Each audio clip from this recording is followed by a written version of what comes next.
excellent start in my life, which I appreciated very much. But I quit school at age 19, unfortunately. My reasoning was, I'm smart enough to get a job. How much smarter do you need to be? And with that shallow thinking, I quit school, age 19, and got a job, went to work. A little while later, got married, started a little family, and I'm struggling and, trying to do my best. But it seems like each year I'm falling just a little bit further behind. Finally, age 25. The climax of my sort of, weariness with where I was, not doing as well as I thought I should, I hear a knock on my door, and I happen to be home alone. When I opened the door, there was a little Girl Scout about this tall selling Girl Scout cookies. And she gave me the finest sales presentation I've ever heard. Girl Scouts around the world, no better organization. And we've got these cookies, only $2, several flavors. And with a big smile, she very politely asked me to buy. No problem. I wanted to buy. Big problem. I haven't got $2 in my pocket. Now, I'm a grown man. I live in America. I've been to 1 year of college. I'm married. I've got a family. And I don't have $2 in my pocket. And I didn't want to tell her that. So I did what I thought was next best. I lied to her. I said, hey, look, I've already bought lots of Girl Scout cookies. I've still got plenty in the house that we haven't eaten yet. And she said, oh, that's wonderful. Thank you very much. And she leaves.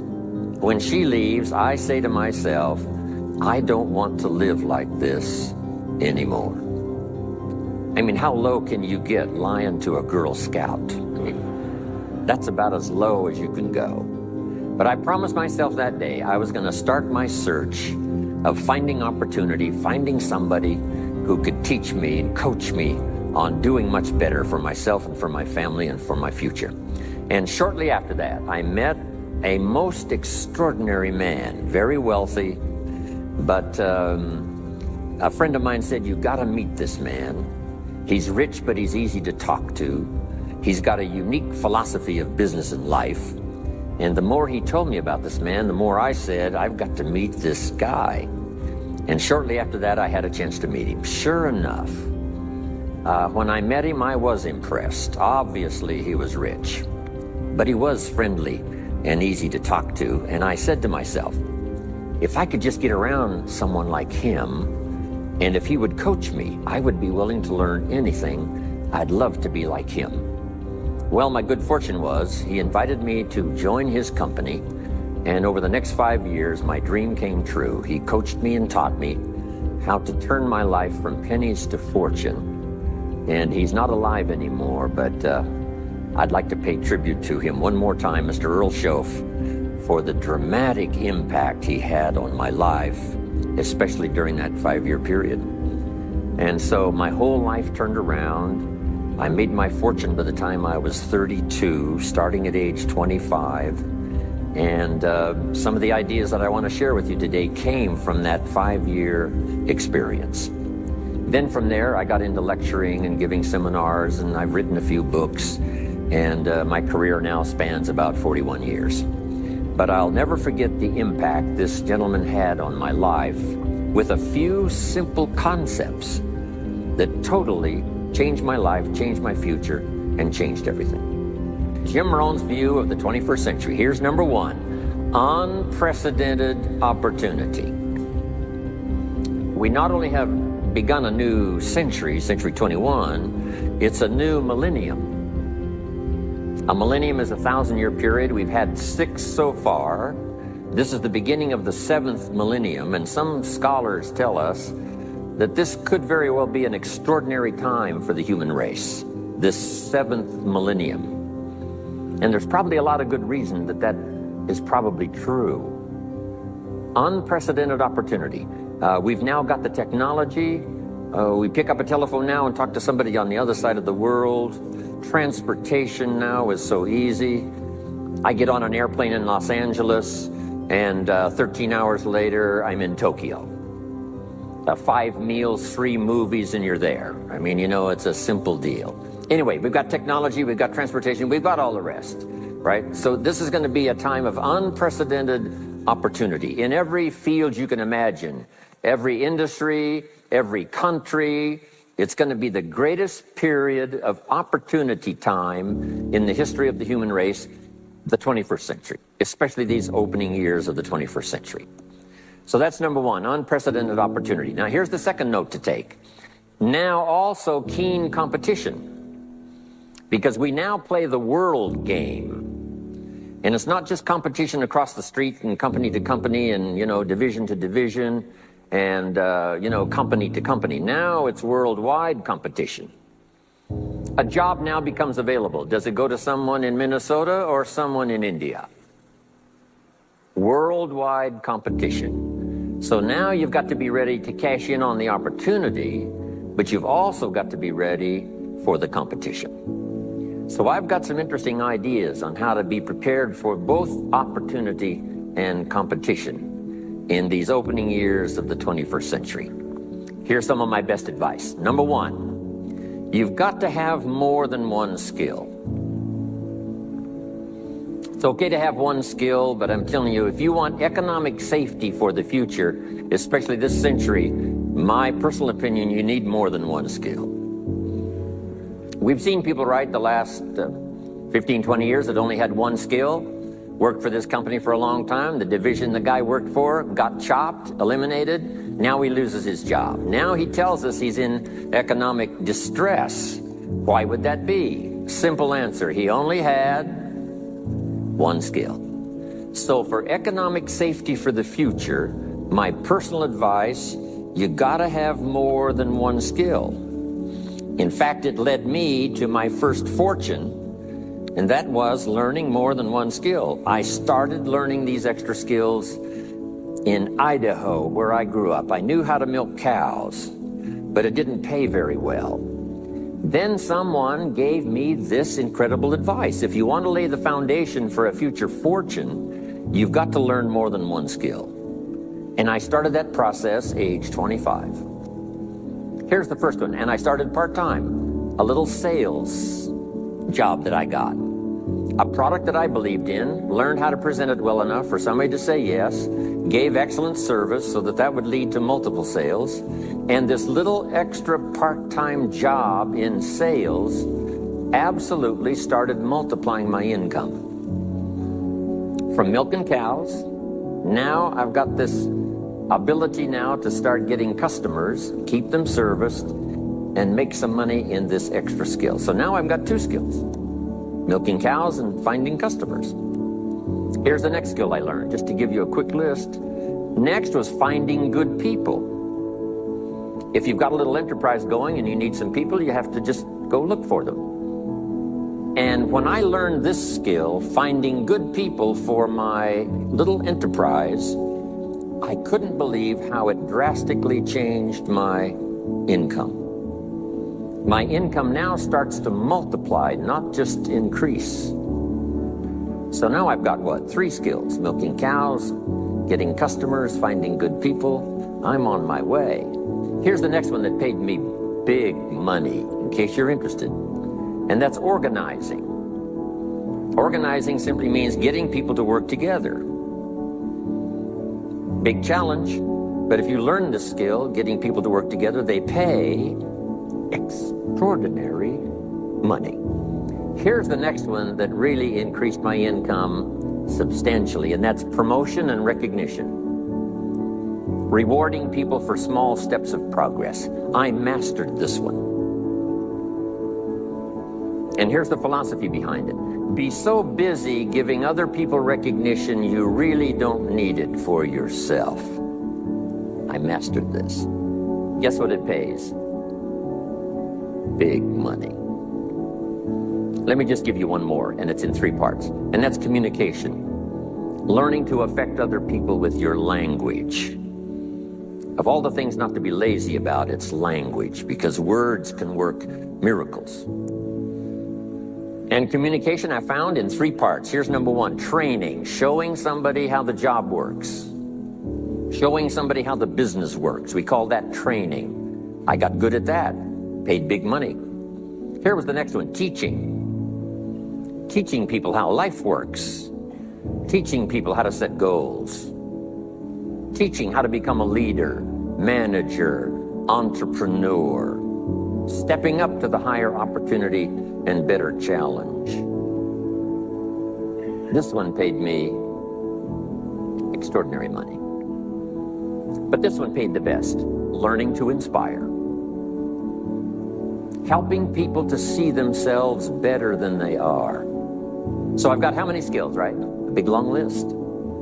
So, safety, economic safety for the future, especially the opening years of the 21st century.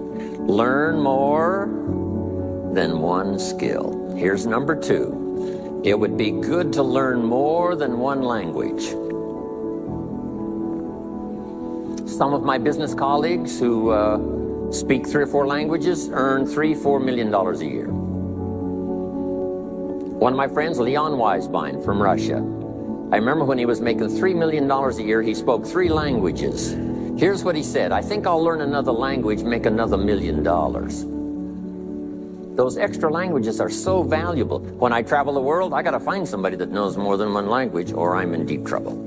If you think the time has passed you by to learn that 2nd, 3rd language, make this note. You heard it from Jim Rohn. Give it as a gift to your children. The 2nd language. Maybe that'll inspire them to learn the 3rd language, and then no telling where it might go from there. I asked a school teacher one time, how many languages can a child learn? Here's what she said, as many as you will teach them. They don't lack capacity, they don't lack intelligence, they certainly don't lack curiosity. They only lack a teacher. So you got my good advice now? More than one skill, more than one language. Here's the rest. Learn the simple economic formula that works for everybody, and I can give it to you in just a couple of sentences. A simple economic formula. Kids can understand it. Anybody can understand it. Anybody that wants to get paid. Here's the language for your notes. We get paid for bringing value to the marketplace. That's as simple as you can put economics. Anybody that wants to get paid. You get paid for bringing value to the marketplace. The marketplace is the people. Now, the value we bring is one part of it, a product or a service, but here's the other part, the value you become. So just off to the side, put the value is 2 parts. The value you bring, like a product. If you manufactured it, you might keep improving the product. If someone else manufactured it and you're out selling it, they probably keep improving the product. But this is the one you have to work on yourself. The value you become, like an entrepreneur, a leader, a teacher, supervisor, manager. What you become also pays much more than what you bring. Once I understood that, then here's what my mentor said. Go to work on yourself harder than you work on your job.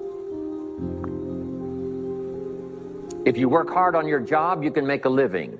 Then he said, if you work hard on yourself, you could make a fortune. So I worked hard on my job and made a living, but I learned, starting with those extra hours per week, learning these extra skills, I started working on myself. And here's a philosophical phrase everybody should take home. Here it is. Success is something you attract by becoming an attractive person.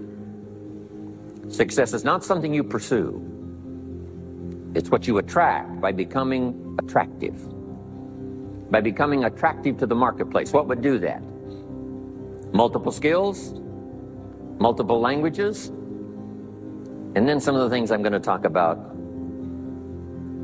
the rest of the seminar. So, now what else would help you to be attractive to the marketplace besides more than one skill and more than one languages? I've divided it into five simple, basic fundamentals of ideas to ponder and think about that will increase your value to the marketplace could perhaps, like it did for me, multiply your income by 2, and then multiply it by 3, and then multiply your income by 4, and then by 5.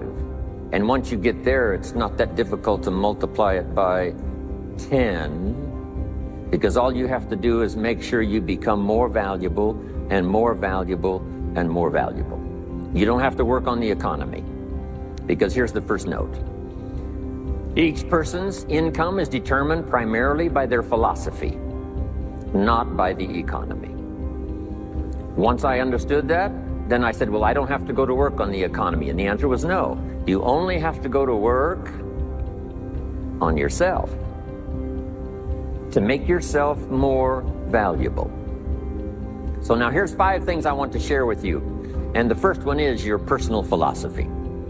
What could get you more prepared and ready for cashing in on the opportunity of the 21st century?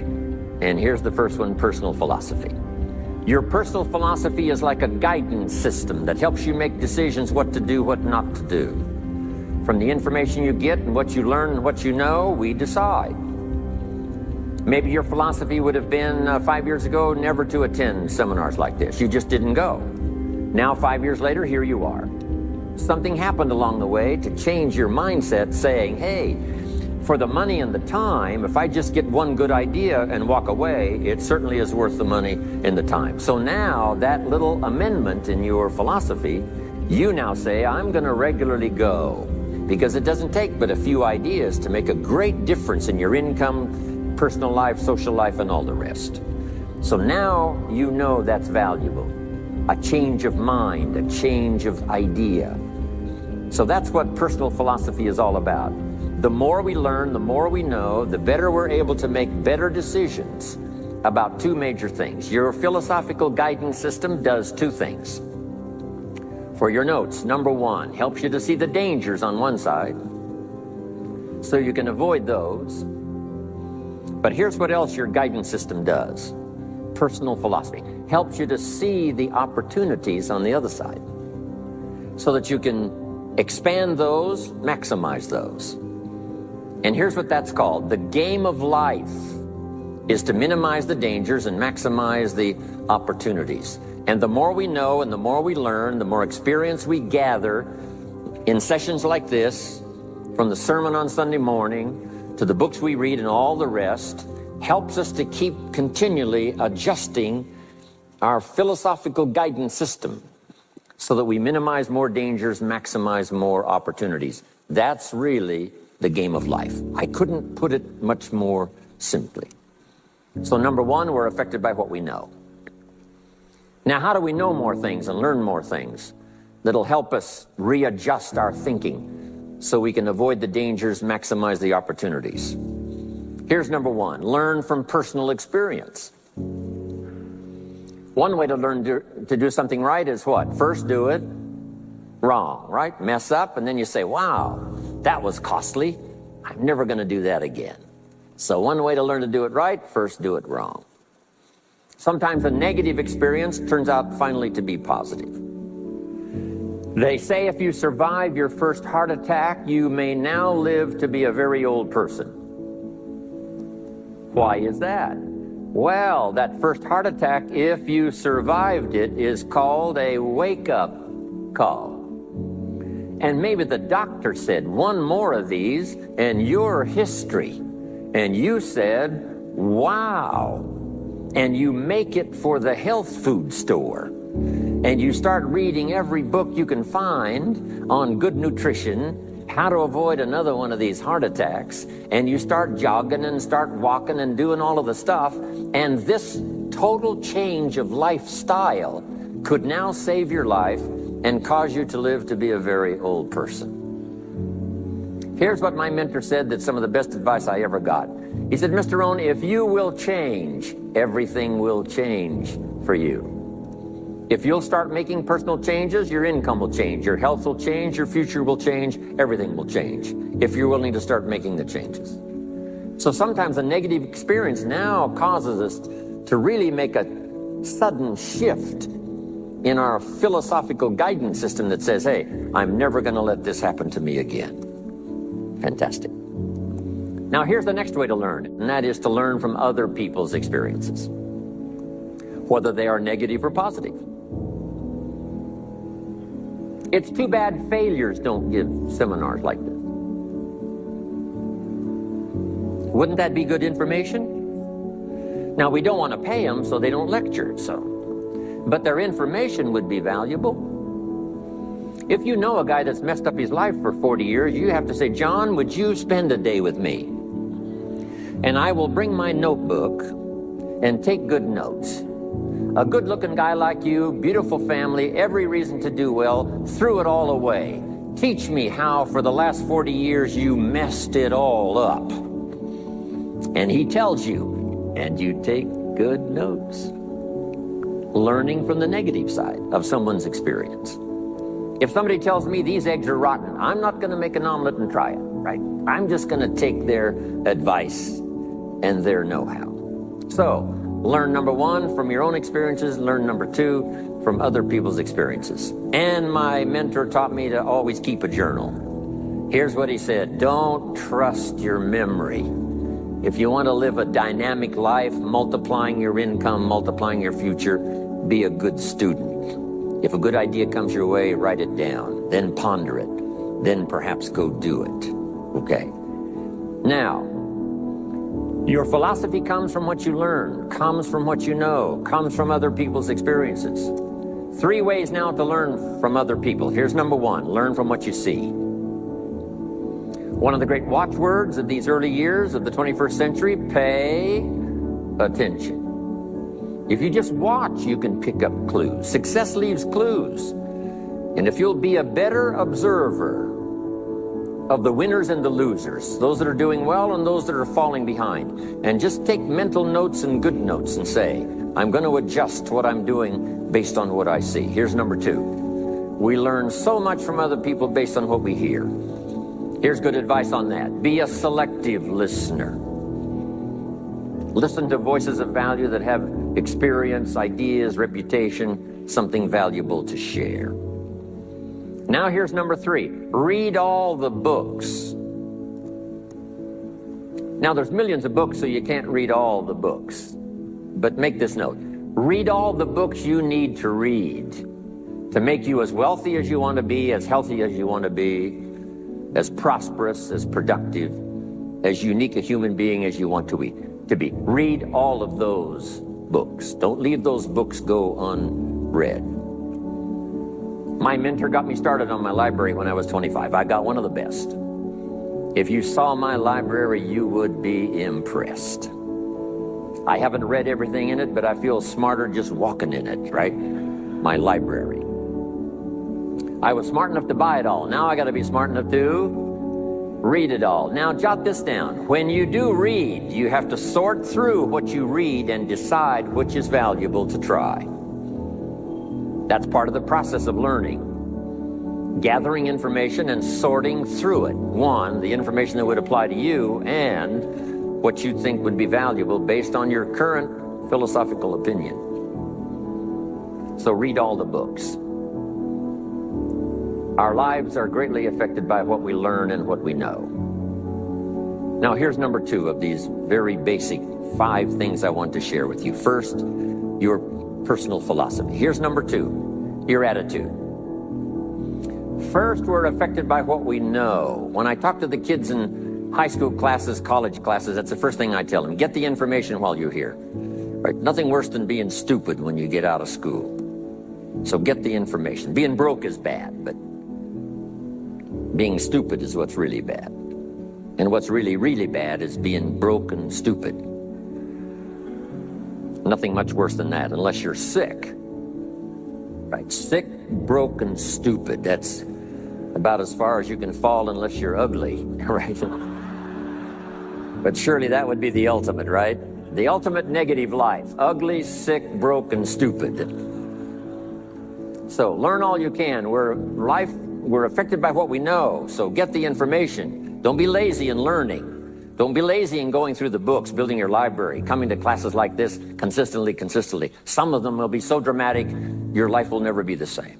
Maybe this is one of those today. Next, we're affected by how we feel, attitude. This is the emotional part. We need the intellectual part to set sail.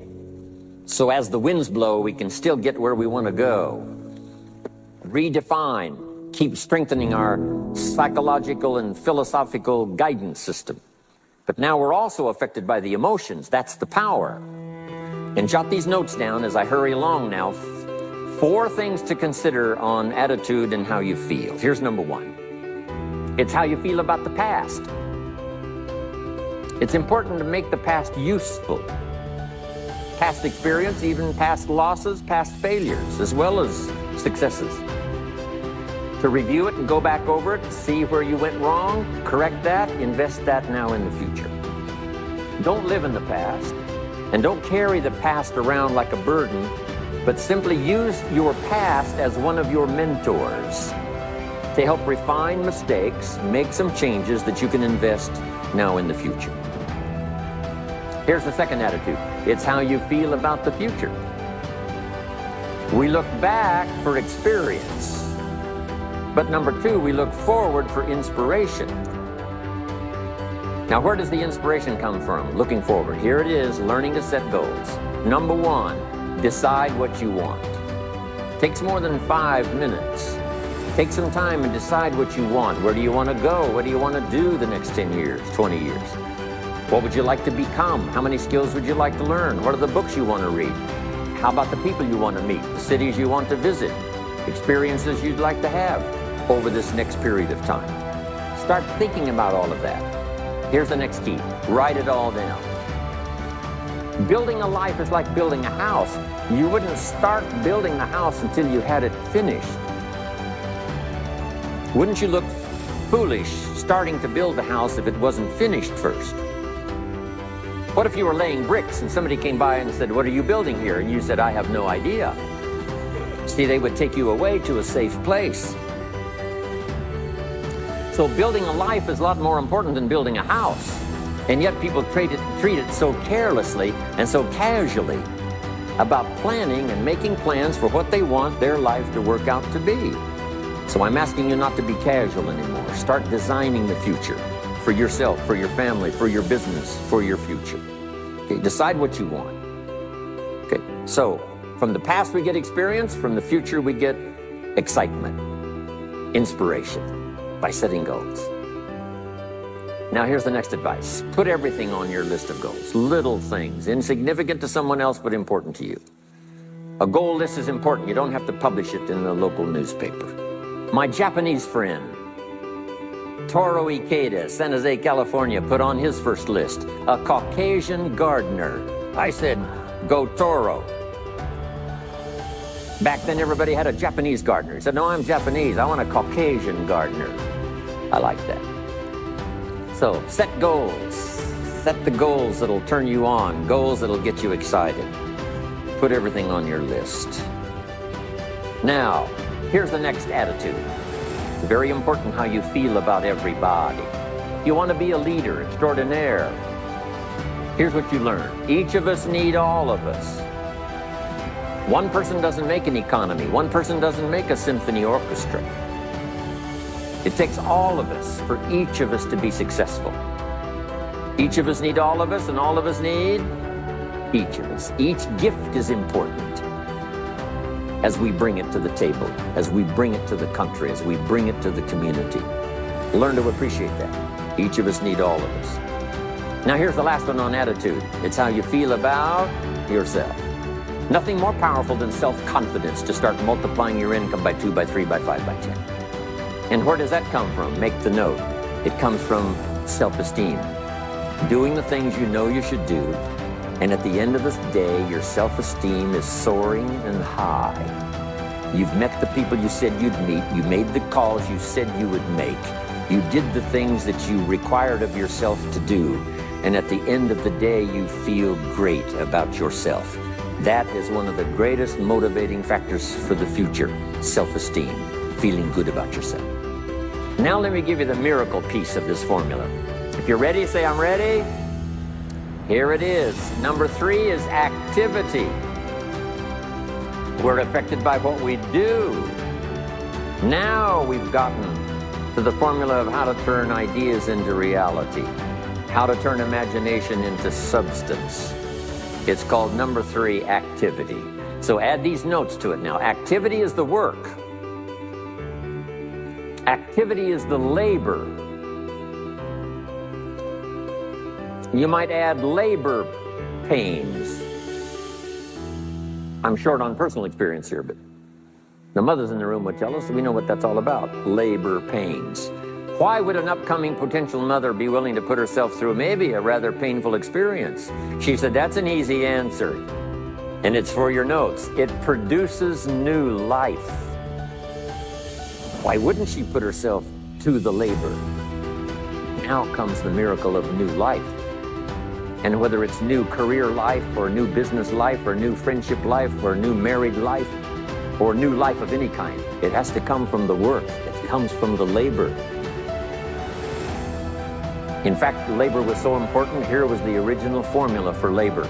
If you have forgotten it, remind yourself. For your notes, 6 days of labor and what? 1 day of rest. Now, it's important not to get those numbers mixed up.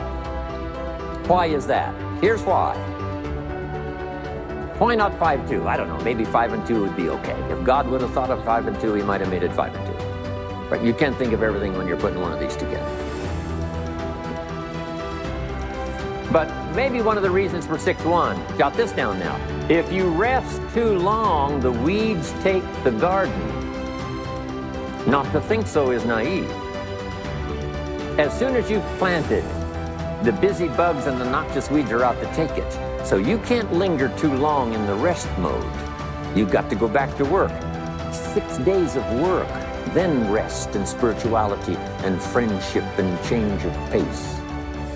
And then go back over the last 6 days. What did I do? What did I miss? Who did I miss? What happened? So that I can invest those corrections in the next 6 days of higher productivity. Have you got that now? 6 days of work, 1 day of rest. Don't get the numbers mixed up. Activity. Now, activity finishes the miracle. Good question for your notes. How did this convention center get here? Let me give you the steps. Number 1, somebody saw it while the property was vacant. You say, well, how could you see a convention center if it isn't here? It's the only way it will be here. And somebody has to see it so clearly they can draw a picture of it, saying, this is the convention center. You say, no, it isn't there. They say, yes, this is the convention center. The artist's rendering shows you a picture of what isn't there. That's the beginning of imagination. So to turn nothing into something, here's what you do. Imagine the possibilities.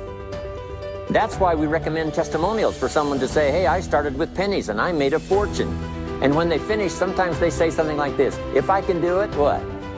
You can do it. And we start imagining the possibilities. Here's number 2, have faith to believe that some of them are possible for you.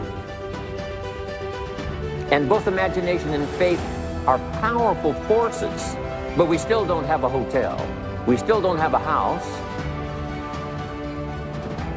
Even though those are powerful forces, it is the beginning. Now, imagination and faith must be deposited in activity or it is wasted.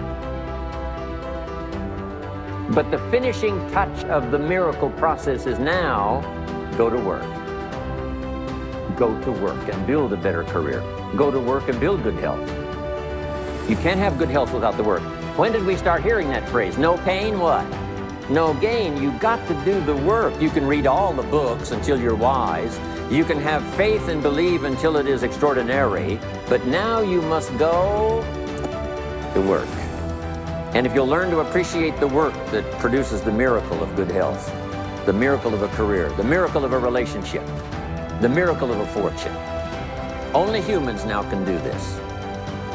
The birds of the field can't do it. No other life form can imagine and create something from nothing.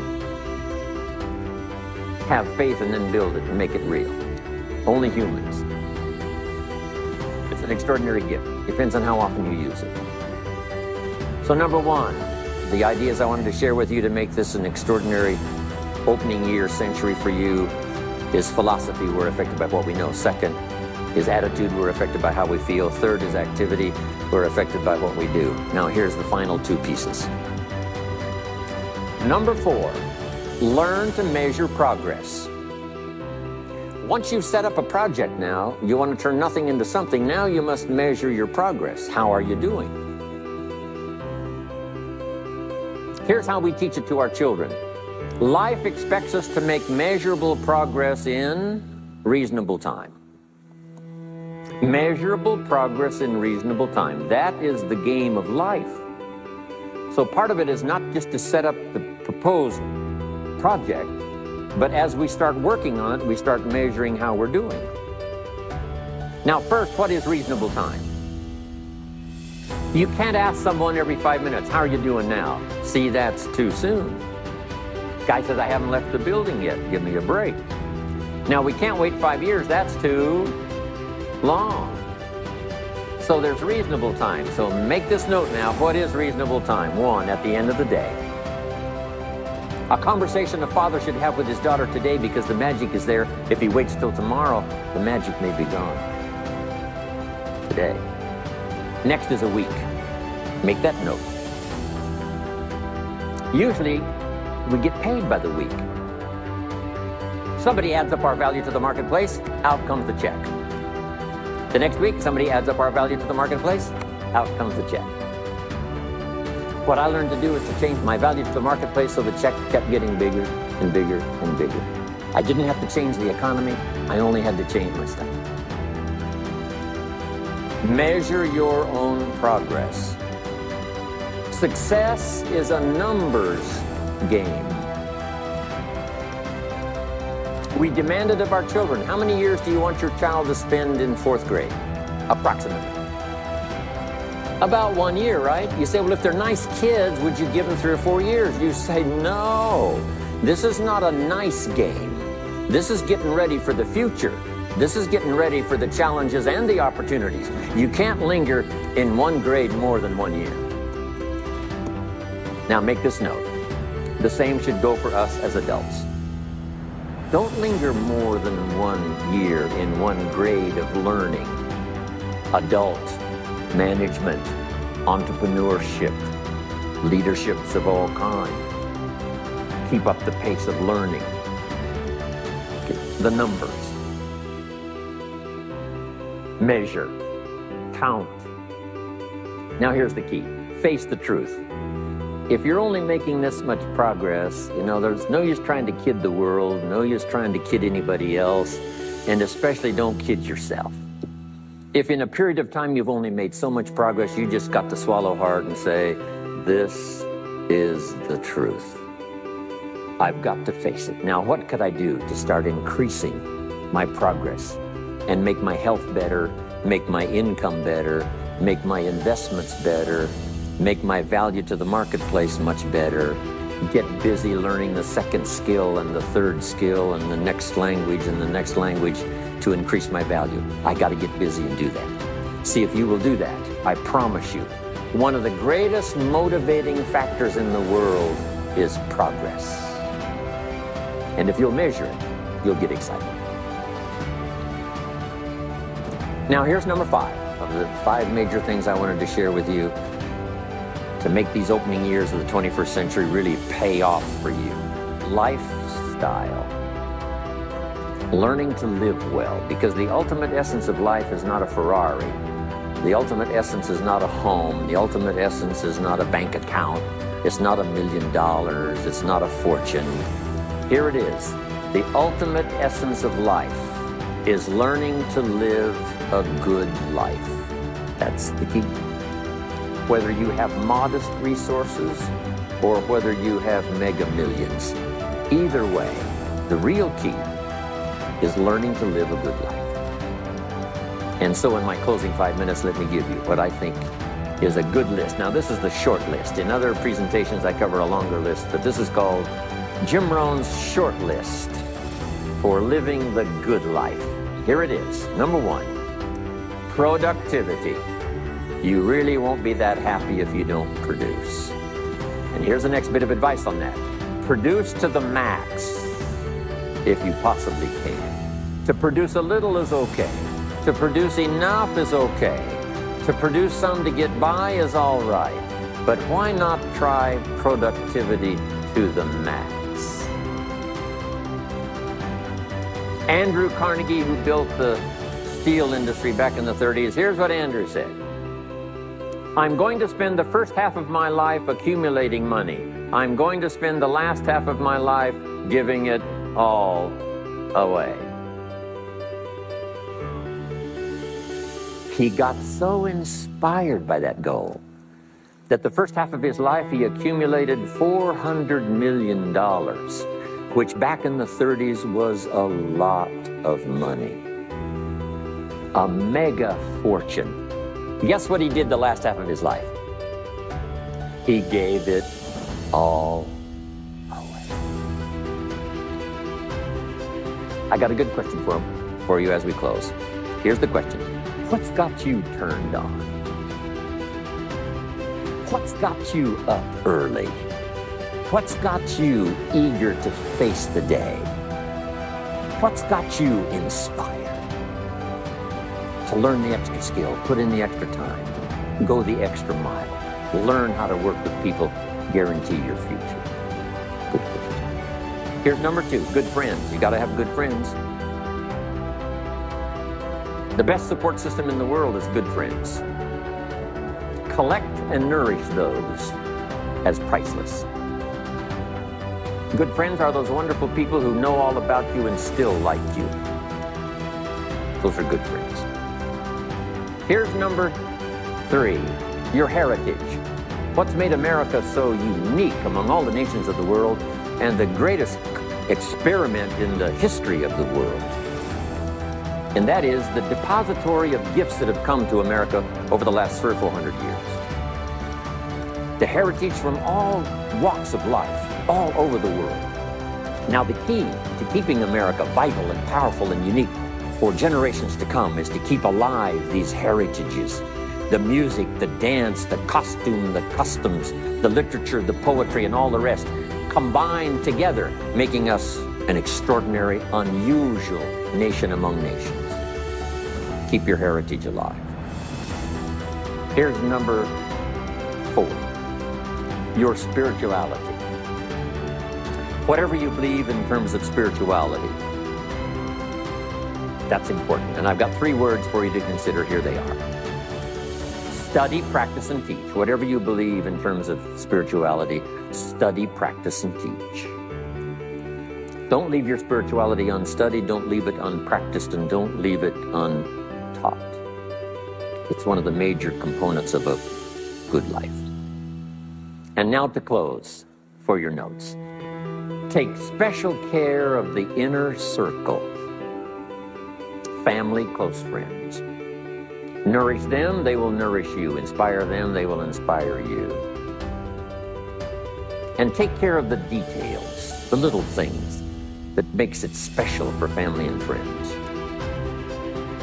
When my father was still alive after my mother died, my father lived about another 7, 8 years. When I used to travel, I would try to call him while he was having breakfast with the farmers, Southwest Idaho. Make a special day. If I'm in Israel, I got to get up in the middle of the night. But I call in the middle of the night, Papa, I'm in Israel. And they would bring him the phone in this little cafe called the Decoy Inn. And Papa would say, Israel, son, how are things in Israel? And he'd talk real loud so everybody could hear. Right? Say, Papa, they gave me a reception last night on the rooftop overlooking the Mediterranean. He'd say, overlooking the Mediterranean. Now he's got a story to tell for the rest of the day. My son called me this morning while I was having breakfast with the farmers. I know he had to get up in the middle of the night. Special days. One more scene. I thought about my father walking down the lane on the farm to the mailbox, opening it up. And this is for your notes. Make sure the mailbox is not empty. My father lived to be 93. What kind of an experience would that be for a day?